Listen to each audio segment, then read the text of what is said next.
De retour en direct du circuit Paul Ricard du Castellet pour la prochaine course du week-end, la deuxième course dans la catégorie GT Hyper Sprint, cette coupe pièce auto qui continue avec Victor Megang sur la pit lane plutôt, qui est avec un pilote, c'est-à-dire un moribond duel, j'ai l'impression. Tout à fait Bertrand. Amaury, on connaît votre pointe de vitesse sur ce tracé, vous l'avez déjà démontré lors de la première manche. Comment ça se présente pour vous alors que vous vous êtes lancé en première ligne? Je suis assez confiant parce que le Castellet j'aime bien, c'est une piste que j'aime bien. Après on a beaucoup de problèmes avec l'actuateur de boîte de vitesse, on ne trouve pas le problème. On a déjà changé deux fois d'actuateur, on a changé le CU hier, hier on a démonté encore un peu plus, on a ouvert la boîte, on a tout nettoyé, on va voir, on verra. Merci Amaury, on vous laisse vous concentrer dans maintenant désormais 2 ou 3 minutes du départ.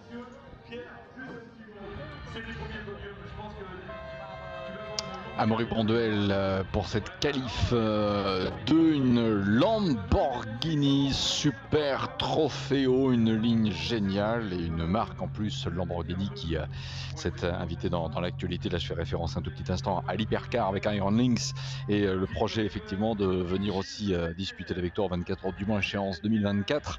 La Ferrari juste à côté, voilà, on est avec des Italiennes, les voitures avec une finition en I, Lamborghini, Ferrari avec la numéro 3 d'Edoardo Barbolini, engagé sous les couleurs du team SR1R, alors que on n'oubliera pas en effet le savoir-faire, le Made in France, puisque Marc Vechter et Tiziano Traugati, les pilotes G2 Racing et AB Sport Auto, respectivement 21-46, sont les pilotes que l'on va ainsi retrouver au niveau de la composition de la grille de départ, je crois, depuis la deuxième ligne, sans oublier la Bentley de Philippe Convençon également avec le numéro 17 pour revenir en effet sur les forces en présence.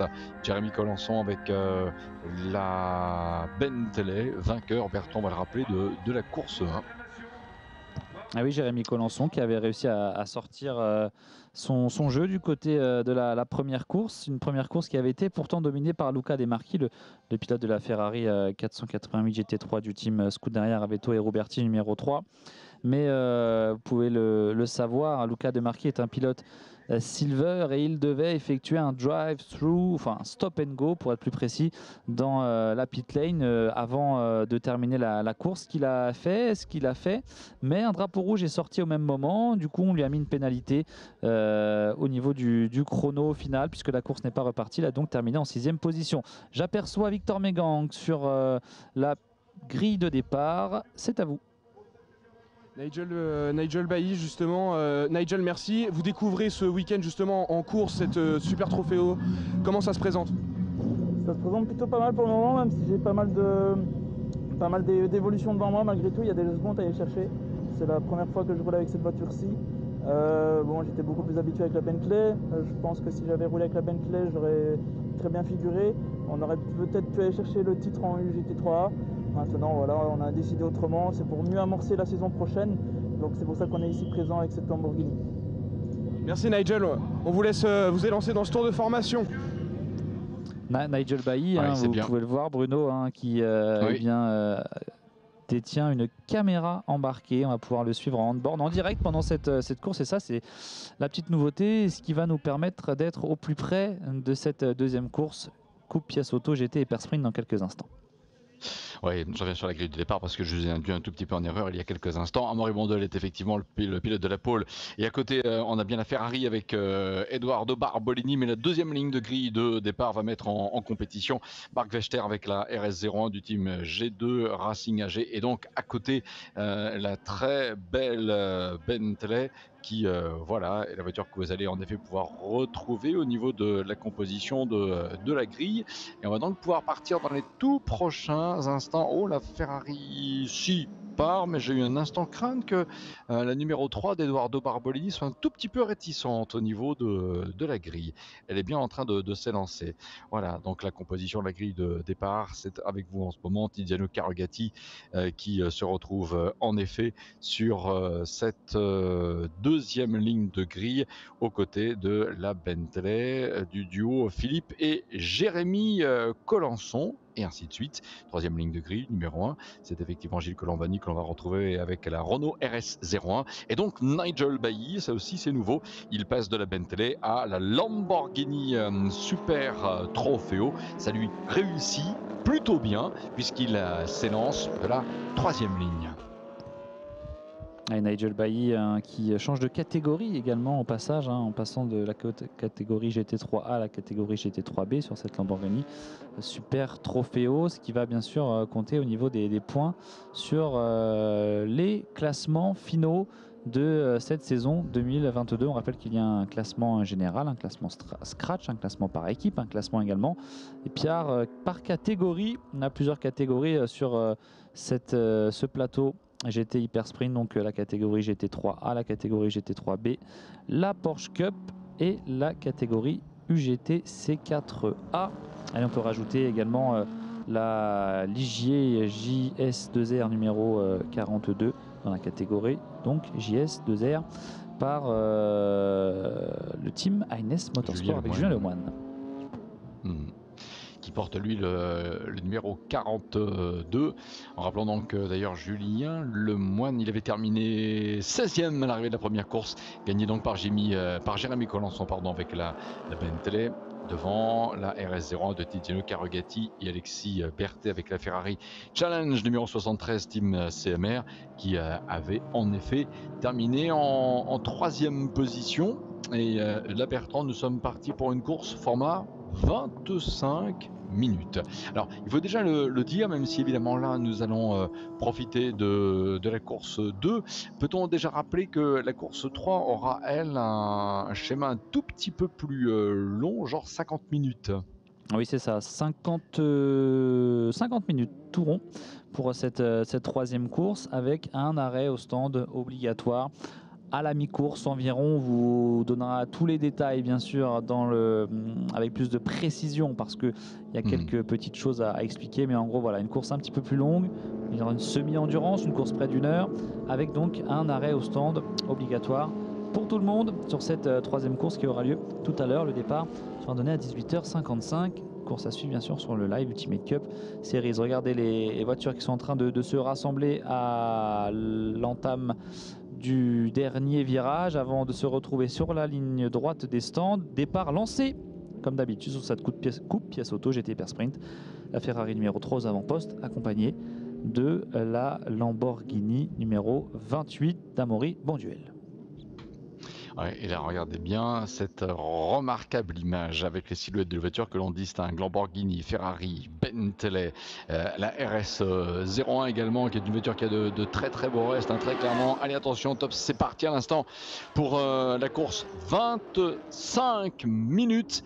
Amaury Bonduel qui profite de la puissance de la Lamborghini pour prendre l'avantage. Philippe Colenson a une plus puissante accélération que Tiziano Carugati. La Bentley donc passé devant la Renault. Philippe Colenson, qui était 4e sur la grille, gagne déjà une position. Il est à la 3e place. On va également emmener Nigel Bailly dans le sillage d'une RS01. C'est la voiture de Gilles Colombani qui le devançait déjà sur la grille. Gilles était 5, Nigel était en 6e position, et Régis Rego de Sèvres également, numéro 63, qui pilote aussi Lamborghini Huracan Team Invictus.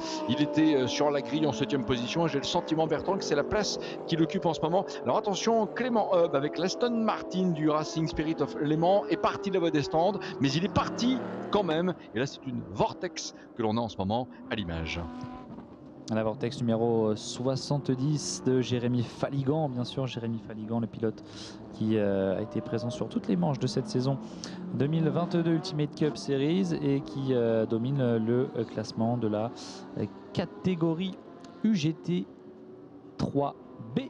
Alors que regardez les meilleurs moments de Il ce était parti départ, en tête à queue, justement. c'était pas le meilleur moment pour cette Vortec justement, qui est parti à la faute à l'entrée de la chicane du virage de l'hôtel, après les S de la Verrière, cette zone qui est la spécificité de ce tracé long du Castellet, 5 km 822 mètres exactement, 15 virages, 9 virages à gauche et 6 virages à droite. Non, c'est l'inverse, 9 virages droite, 6 virages gauche, voilà pour être un peu plus précis.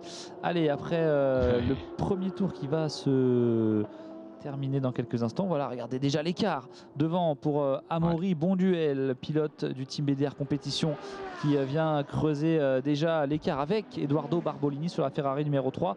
3 secondes d'écart entre ces deux pilotes. Et très bon départ aussi de Maxime Mingui avec la Porsche du Team Price Motorsport. Jusqu'il est en ce moment à la lutte avec Nigel Bailly et la Lamborghini qui le devance donc pour la 6e position.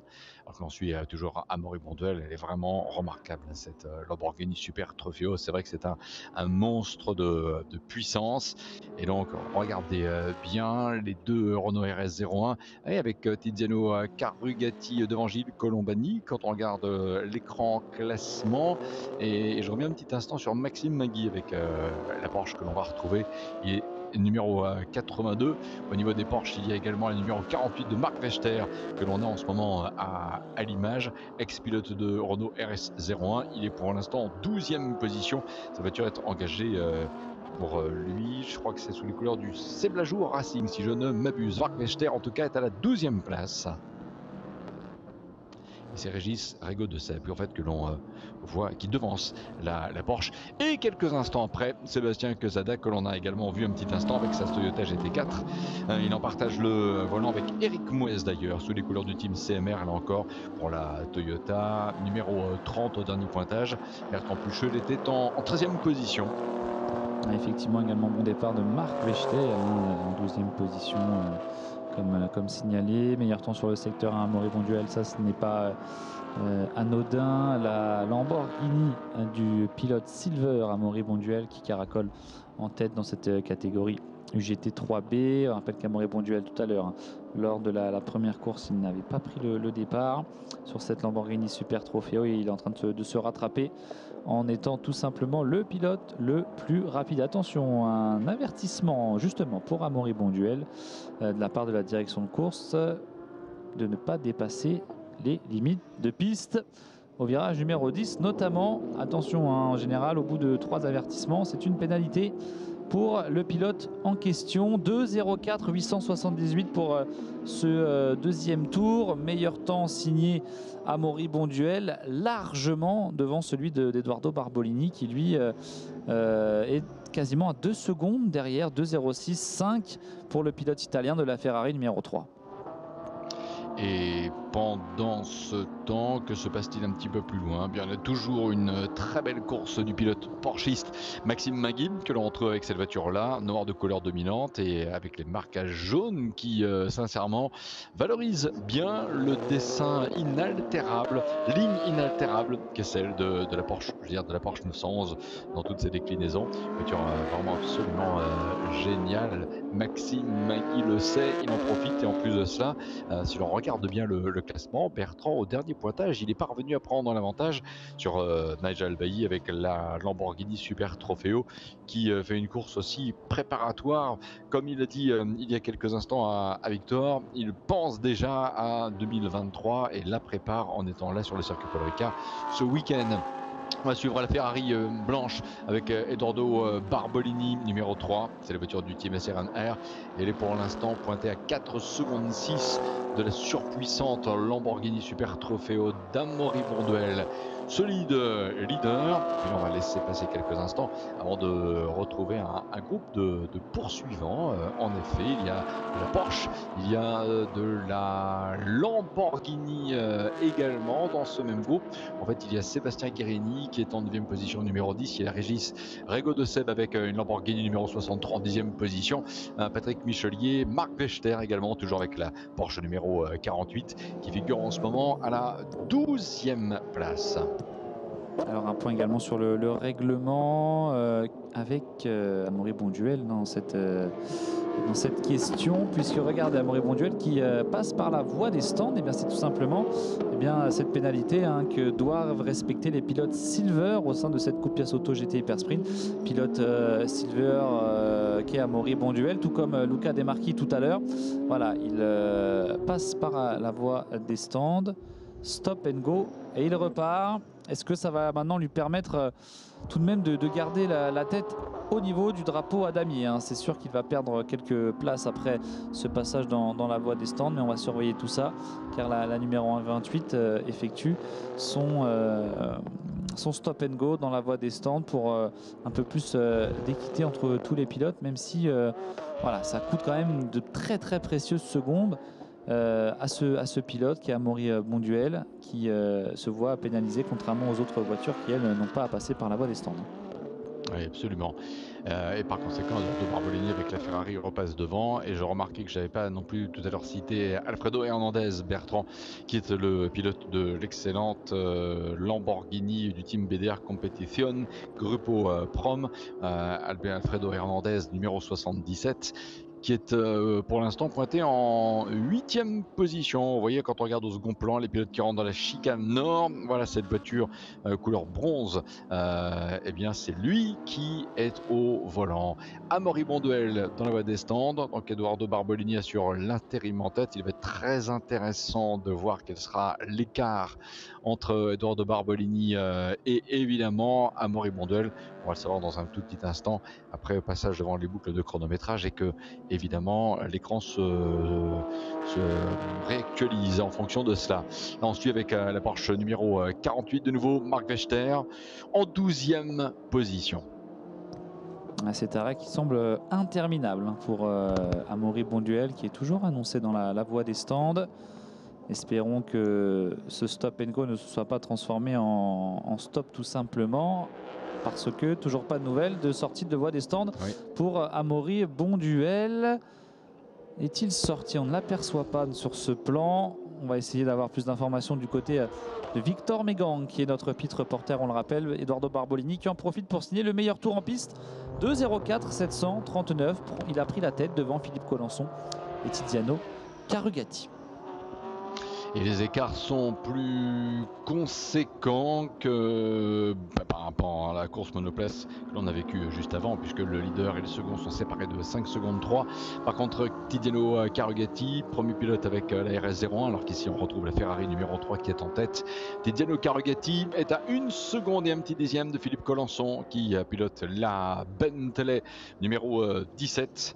Cette Bentley qui lui permet pour l'instant évidemment d'être dans le tiercé de tête. C'est la fameuse Continental GT3 en configuration génération 2 pour Philippe Colenson.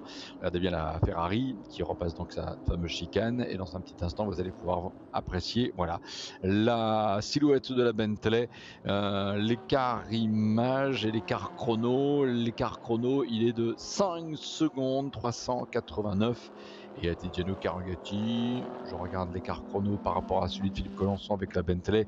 Tiziano avec la Renault RS01 revient un tout petit peu. Dans le dernier tour, il a été 2 dixièmes plus vite que le pilote Bentley. L'écart a comblé 1 seconde 148. Et des écarts qui restent assez infimes entre Philippe Colenson et Tiziano Carugati. Les deux Renault RS01, 3e et 4e place. Tiziano Carugati, Gilles Colombani, deux voitures qui marchent fort ce week-end au Castellet. 2,058 pour Carugati, 2,066 pour Gilles Colombani. Du côté d'Amaury Bonduel, j'ai l'impression que ça tourne mal puisque la voiture est toujours annoncée dans la voie des stands. Victor Megang, vite, donne-nous de l'info. Que se passe-t-il? Pourquoi la 28 ne passe-t-elle plus? Alfredo Hernandez, que l'on retrouve un instant et qui continue de devancer Sébastien Guérini avec la Porsche numéro 10. Sébastien Guérini qui va peut-être tenter un Un freinage avant le virage du pont, sans parvenir à ses fins, c'est-à-dire dépasser la Lamborghini, alors que derrière il y a une autre Lamborghini, la voiture de Régis Régolissel, numéro 63, 9e, et la Ferrari de Patrick Michelier, qui est également dans le lot. Si je regarde également les vitesses de pointe les plus rapides, eh bien c'est Patrick Michelier avec le numéro 73 et sa Ferrari 488 qui est parvenu tout à l'heure à avoir la plus haute vitesse de pointe avant la courbe de signe, 219 km/h, point 3. Et en tout cas une très belle défense, celle de Alfredo Hernandez, qui avec sa Lamborghini pour l'instant continue de dominer Sébastien Guérini et la Porsche numéro 10. Allez, encore 13 minutes avant le drapeau à damier sur cette deuxième course Copias Auto GT Hyper Sprint. Deuxième et dernière course en format court de 25 minutes. La dernière course s'effectuera sur 50 minutes. Ce sera tout à l'heure. Soyez au rendez-vous pour la troisième course à 18h55 pour le départ, ce qui marquera la dernière course de la saison dans cette catégorie qui nous aura fait vibrer depuis les débuts de la saison. C'était ici même sur le circuit du Castellet. On est avec Nigel Bailly en caméra embarquée au volant de la Lamborghini Super Trofeo numéro 107 pour Nigel Bailly, qui est pour l'instant pointé en 6e position, qui est à moins d'une seconde derrière Maxime Mingui. Maxime Mingui, le pilote de la Porsche numéro 80, qui lui s'est imposé du côté de la catégorie Porsche Cup cette saison, assez largement d'ailleurs. Tout à l'heure on se posait la question, Bertrand Pucheux, mais le pit stop dans la course 50 minutes, c'est entre 21 minutes 30 et 28 minutes 30. Voilà, comme ça, mais on le reverra tout à l'heure quand on sera effectivement en rendez-vous de fin d'après-midi pour cette course 3 avec un départ à 18h50 en effet. Allez, Nigel Bailly qui là exploite toute la puissance évidemment de sa Lamborghini pour tenter de revenir sur la Porsche de Maxime Mingui. Et en ligne droite, il se rapproche, voilà, passe les S de la verrerie,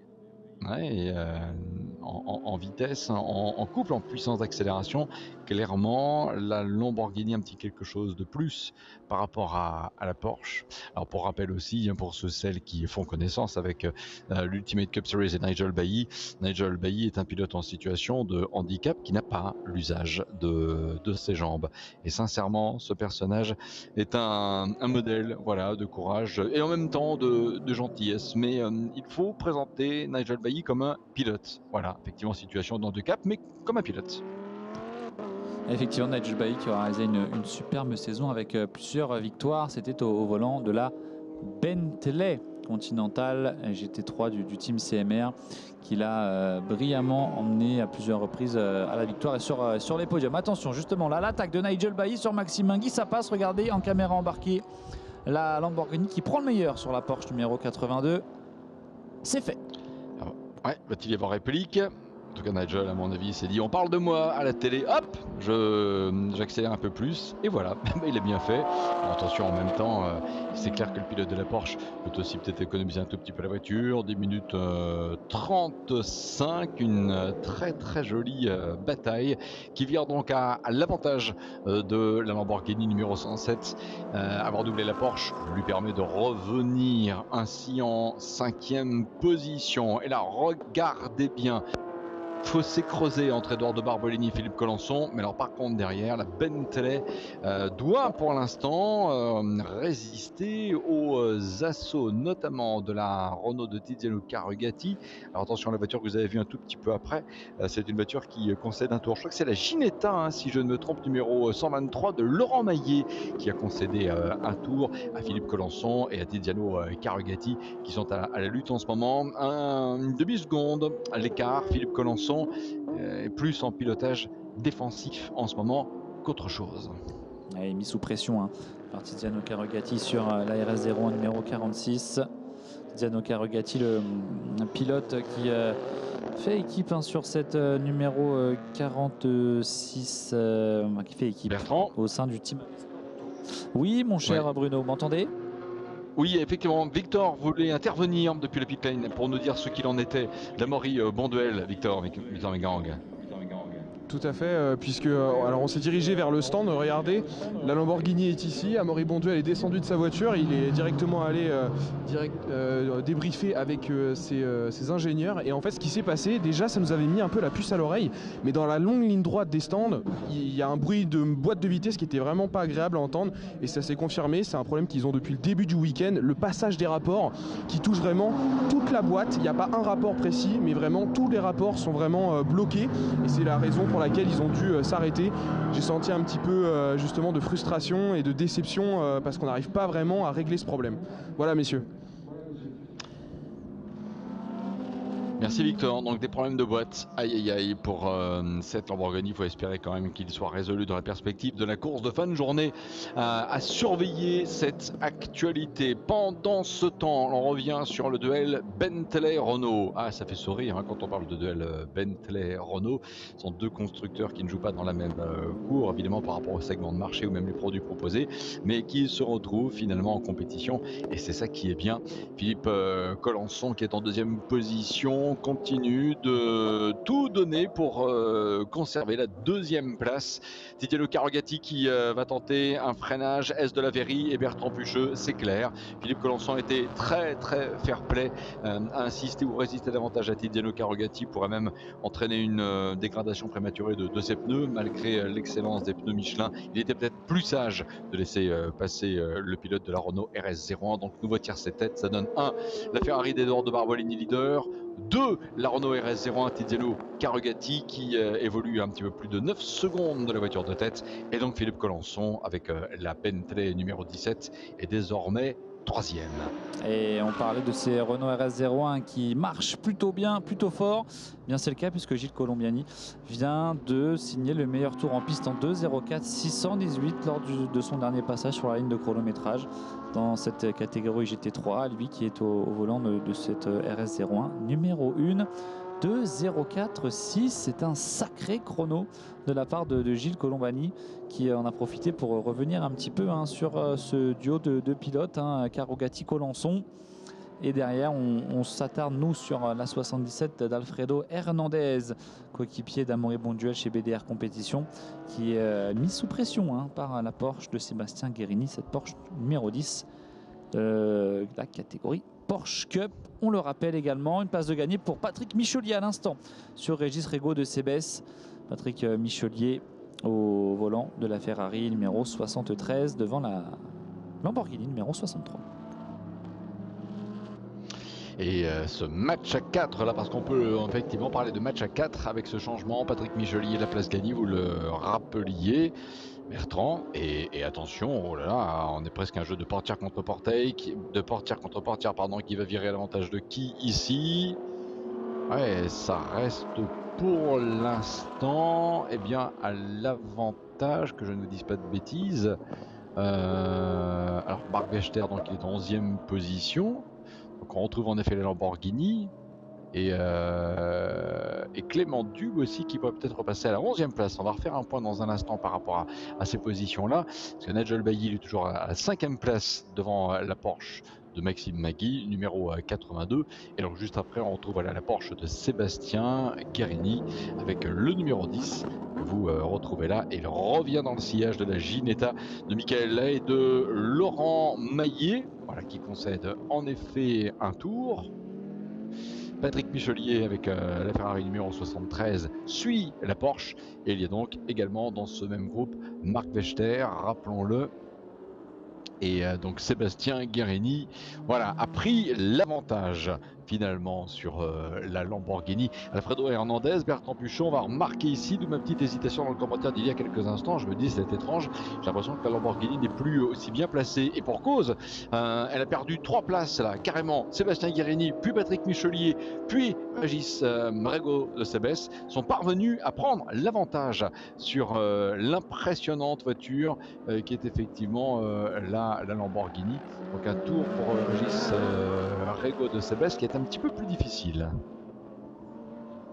On va surveiller également la place au niveau de la 4e position pour Gilles Colombani. On disait le pilote qui a signé le meilleur tour en piste il y a quelques instants en 2:04 618, qui pointe à 2 secondes 7 lors du dernier chronométrage. Mais à mon avis, ça devrait encore réduire entre Colombani et Colenson.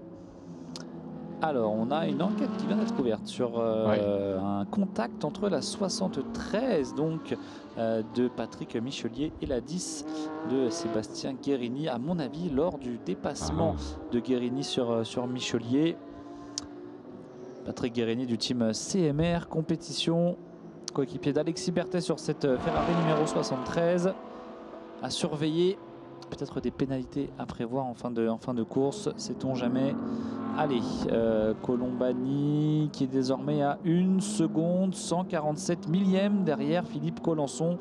On est dans... Alors on va surveiller, est-ce que c'est l'avant-dernier tour? Est-ce que il reste encore 2 tours après le passage sur la ligne de chronométrage? On va surveiller tout ça, faire des calculs, sachant qu'un tour s'effectue en général entre 2 secondes 5 et 2 secondes 2 minutes. 7. 2 minutes, oui, c'est mieux. Ouais. C'est mieux, c'est mieux. C'est très rapide, hein, sinon. Ouais. 2 minutes 5 et 2 minutes 7, disons.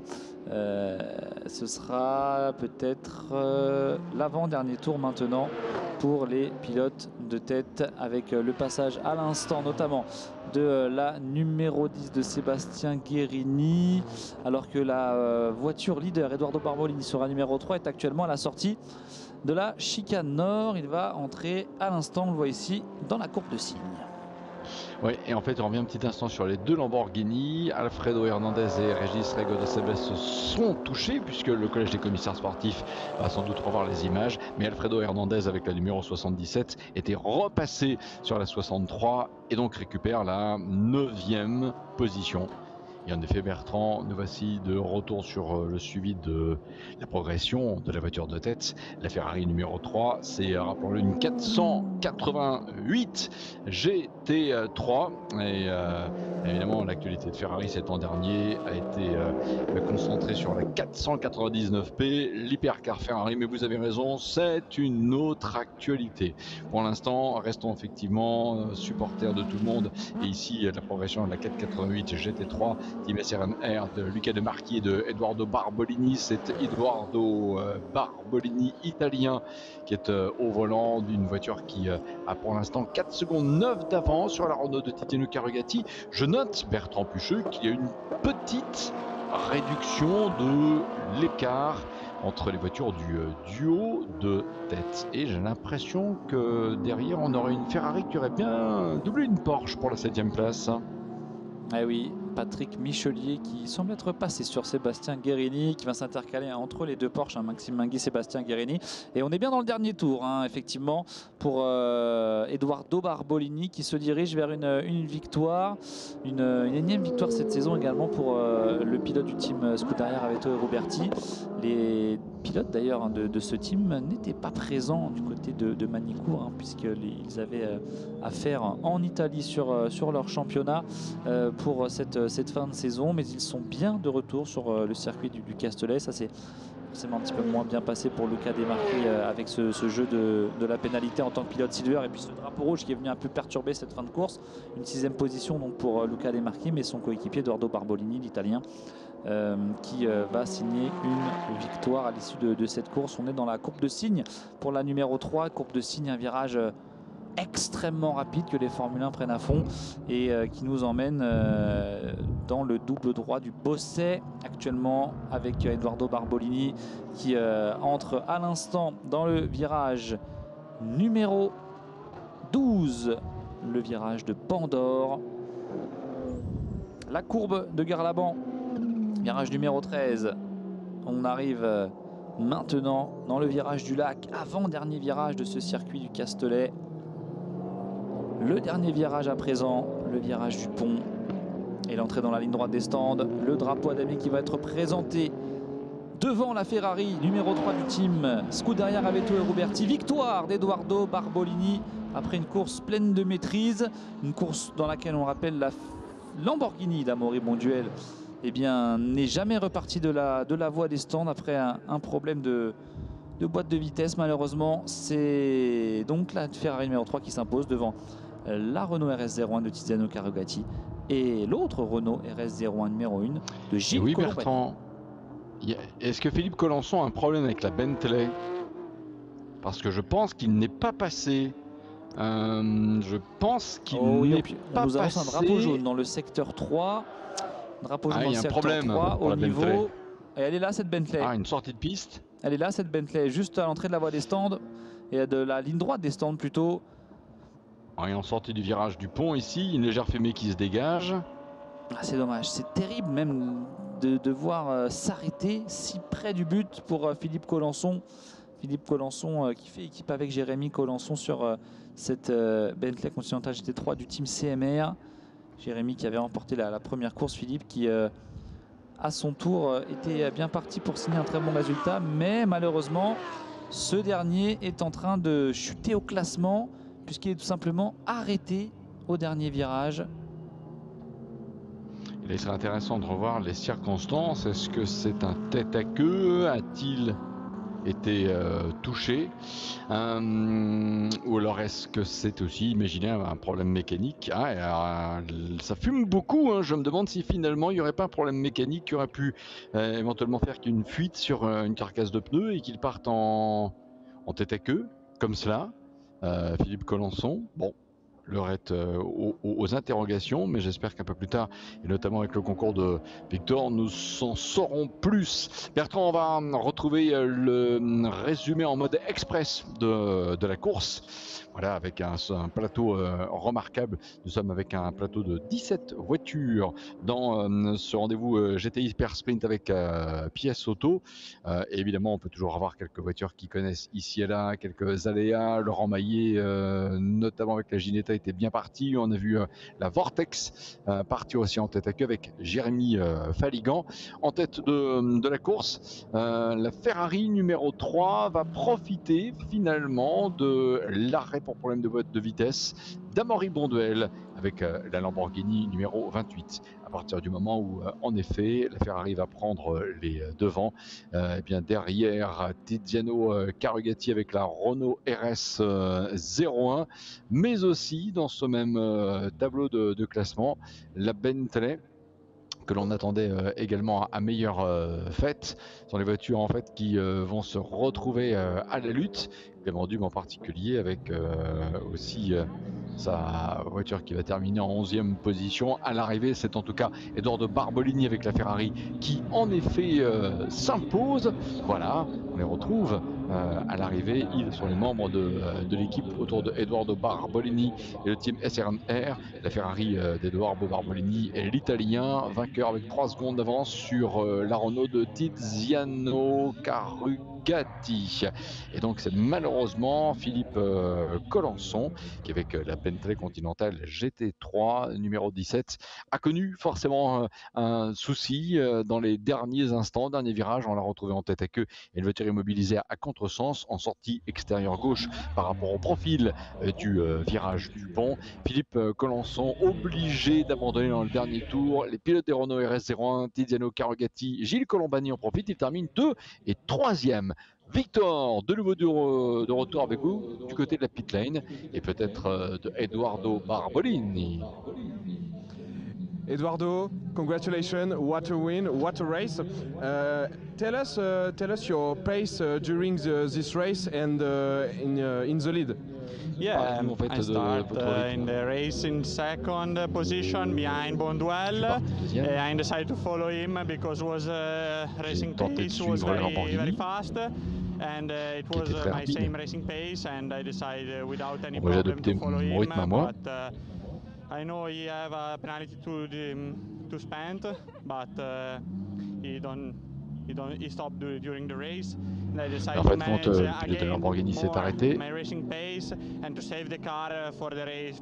Et pour ma part, j'ai pas changé forcément mon rythme. L'objectif c'était surtout d'économiser la voiture, la préserver. First sprint race was very long for me. En tout cas, cette course sprint, moi je l'ai quand même trouvée très longue. C'était la première pour moi, j'ai trouvé très longue. Mais voilà, l'essentiel c'est la victoire. Je voudrais remercier toute l'équipe. Strong win. Et donc, congratulations. Voilà, félicitations à vous, disait Victor à l'instant. Et c'est très bien dit tout cela. Edoardo Barbolini avec une Ferrari aussi pilotée par Luca De Marchi pour en effet rappelez que nous avons donc un très beau succès pour l'équipage de la Ferrari numéro 3.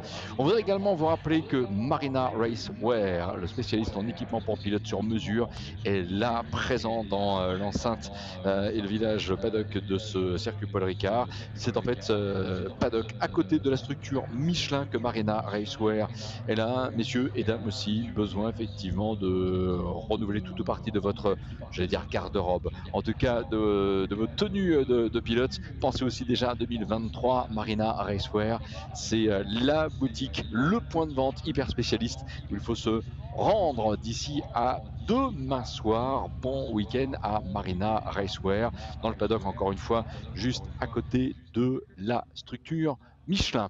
Une Ferrari s'impose sur le circuit Paul Ricard. Coupe Pièce Auto, j'étais hyper sprint avec la victoire d'Edoardo Barbolini devant Tiziano Carugati et Gilles Colombani.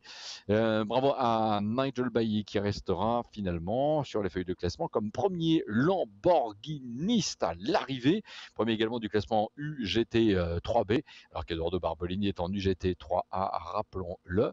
Voilà pour ce classement, voilà pour ce très très beau résultat sur ce circuit Paul Ricard qui au mois de juillet dernier a également été le circuit du Grand Prix de France F1. Allez, on vous retrouve Victor. Seriez-vous éventuellement aux côtés d'un pilote Porsche? Effectivement, Maxime Mingui, expliquez-nous un petit peu cette course parce qu'on est au mois de novembre et j'ai l'impression que vous transpirez bien comme il faut là. C'est effectivement super agréable. On a bien roulé hier soir de nuit avec des températures qui étaient exceptionnelles. Et alors aujourd'hui il fait presque un petit peu chaud, mais on va vraiment pas se plaindre. Sur la piste c'était excellent et je pense que tout le monde est content. Ça fait des belles bagarres. Ouais, belle bagarre justement, on a l'impression que bon, comme tout au long de cette année, vous avez imprimé un très gros rythme et vous avez toujours cherché à aller jouer avec ceux dans la catégorie supérieure. C'est encore le cas là cette fois-ci? Ouais, effectivement, c'est vrai qu'on est quelques-uns en Porsche Cup, mais c'est sympa d'aller jouer avec les copains, même s'ils ont des voitures différentes et on se prend en jeu, ouais. Merci Maxime. Bravo Maxime aussi pour l'esthétisme de votre voiture, on le dit très très souvent, mais cette très jolie robe noire et les parements jaunes, ça valorise la ligne mais finalement indémodable de la Porsche 911, l'une des GT les plus vendues au monde. C'est quelque part la référence Porsche, la 911. La gamme Porsche en tout cas est très très belle. Et puis à la Taycan aussi, le constructeur germanique qui vise évidemment de nouvelles parts de marché au niveau de la GT électrique, en tout cas avec la Taycan. Voilà, ici vous avez l'identifiant GT Hyper Sprint, Bryce Motorsport. Et bonjour à tous ceux et à toutes celles qui suivent ces images depuis la belle Bretagne. Voilà, allez, les circuits Paul Ricard dans un petit instant, la cérémonie de podium. Une autre interview peut-être avec Victor. Oh oui, plus on en a, nous, de toute façon, et plus on est content. Alors que vous pouvez voir les 208 qui sont en ce moment en train de quitter la pré-grille. Allez, Nigel Bailly avec vous. Un grand bonjour à l'ami Nigel. Vous avez entendu, Bruno, il vous souhaite le bonjour. Expliquez-nous un petit peu cette course. On a échangé avec différents pilotes. Il a l'air quand même de faire assez chaud. Vous, comment vous arrivez à gérer ça, surtout que vous découvrez cette voiture ce week-end? Alors, tout d'abord, mon bonjour à Bruno et à tous ceux qui nous regardent et qui nous écoutent. Petite anecdote, on a eu l'occasion de rouler en LMP3, c'était au Mugello avec la filière Frédéric Sausset. Il faisait 65 degrés dans la voiture sans airco. Donc aujourd'hui c'est parfait pour moi. Voilà, la voiture se comporte bien, l'aération à bord de la voiture également est parfaite parce qu'on a quand même pas mal d'air. Sur d'autres voitures en général il y a moins d'aération qui circule, notamment la Bentley. Voilà, cette voiture est beaucoup moins physique. J'ai eu la chance par le passé de rouler en P3, en P2 et donc on sait qu'il y a beaucoup plus d'aéro que sur ces gros GT. Donc c'est moins physique, donc moins contraignant pour le pilote. Maintenant voilà, aujourd'hui je crois qu'on fait P4 et premier de classe, c'est génial, c'est super, mais encore une fois c'est pas ma propre réussite, c'est l'ensemble du team CMR, mes mécanos, mes ingénieurs, l'organisation, tout le monde, tous les participants, parce que s'il n'y avait pas toutes ces personnes-là pour agrémenter la grille, et on n'en serait pas là, et surtout les commissaires de piste qui font un travail exceptionnel. Merci Nigel, félicitations.